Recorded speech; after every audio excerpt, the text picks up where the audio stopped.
Hi, ಇದು ಸೋಮವಾರದ mini vlog. ನನಗೆ ರಸಾಯನ ತಿನ್ನಬೇಕಂತ ಅನ್ನಿಸ್ತಾ ಇತ್ತು. ಮನೇಲಿ ಬಾಳೆಹಣ್ಣು ಕೂಡ ಇತ್ತು. ಅದಕ್ಕೆ ಸ್ವಲ್ಪ ಆ್ಯಪಲ್, ಡ್ರೈ ಫ್ರೂಟ್ಸ್ ಎಲ್ಲ ಹಾಕ್ಕೊಂಡು ರಸಾಯನ ರೆಡಿ ಮಾಡಿ ಫ್ರಿಜ್ಜಲ್ಲಿ ಇಡ್ತಾ ಇದ್ದೀನಿ. ಫ್ರಿಜ್ಜಲ್ಲಿ ಇಟ್ಟರೆ ಸ್ವಲ್ಪ ಹೊತ್ತು ಚಿಲ್ಲಾಗಿ ಚೆನ್ನಾಗಿರುತ್ತೆ ಅಂತ. ಹಾಗೆ ಬೆಲ್ಲದ ಪಾಕ ಕೂಡ ಮಾಡ್ಕೊಬೇಕಿತ್ತು. ಹಾಗಾಗಿ ಬೆಲ್ಲನೂ ಕೂಡ ಬಿಸಿ ಮಾಡೋದಕ್ಕೆ ಇಟ್ಟಿದ್ದೀನಿ. ಮಧ್ಯಾಹ್ನ ಲಂಚ್ಗೆ ಅಂತ ನಾನು ಪೊಂಗಲ್ ಮಾಡ್ಕೊಂಡಿದ್ದೆ.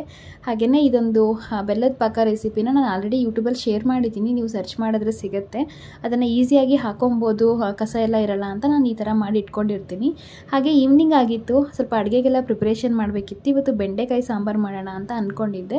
ಹಾಗೆ ನನ್ನ ತಂಗಿದು ಬರ್ಡೇ ಇತ್ತು ಇವತ್ತು. ಹಾಗಾಗಿ ನನ್ನ ಮಗಳು ಹೋಗ್ತಾ ಇದ್ದಾಳೆ. ನಾನು ಹೋಗ್ತಾ ಇರಲಿಲ್ಲ, ಅವಳನ್ನೇ ಕಳಿಸ್ತಾ ಇದ್ದೀನಿ. ಸೊ ಅವಳು ಕೂಡ ರೆಡಿಯಾಗಿ ಅಲ್ಲಿಗೆ ಹೊರಟಳು. ಇದಾದಮೇಲೆ ಅಡುಗೆ ಕೂಡ ಮಾಡ್ಕೊಂಡ್ವಿ. ಹಾಗೆ ನನ್ನ ಹಸ್ಬೆಂಡ್ ಆಲೂ ಕಬಾಬ್ ಮಾಡೋದಕ್ಕೆ ಅಂತ ಹೇಳಿದರು. ಹಾಗಾಗಿ ಆಲೂ ಕಬಾಬ್ ಕೂಡ ಮಾಡಿದ್ದೀನಿ. ಇದ್ರ ಫುಲ್ ವೀಡಿಯೋ ನಾನು ಈಗ ಆಲ್ರೆಡಿ ಯೂಟ್ಯೂಬಲ್ಲಿ ಅಪ್ಲೋಡ್ ಮಾಡಿದ್ದೀನಿ. ಆಲೂ ಕಬಾಬ್ ರೆಸಿಪಿ ಕೂಡ ಶೇರ್ ಮಾಡಿದ್ದೀನಿ. ಮಿಸ್ ಮಾಡದೆ ವೀಡಿಯೋ ನೋಡಿ, ಲಿಂಕ್ನ ಕೊಟ್ಟಿರ್ತೀನಿ.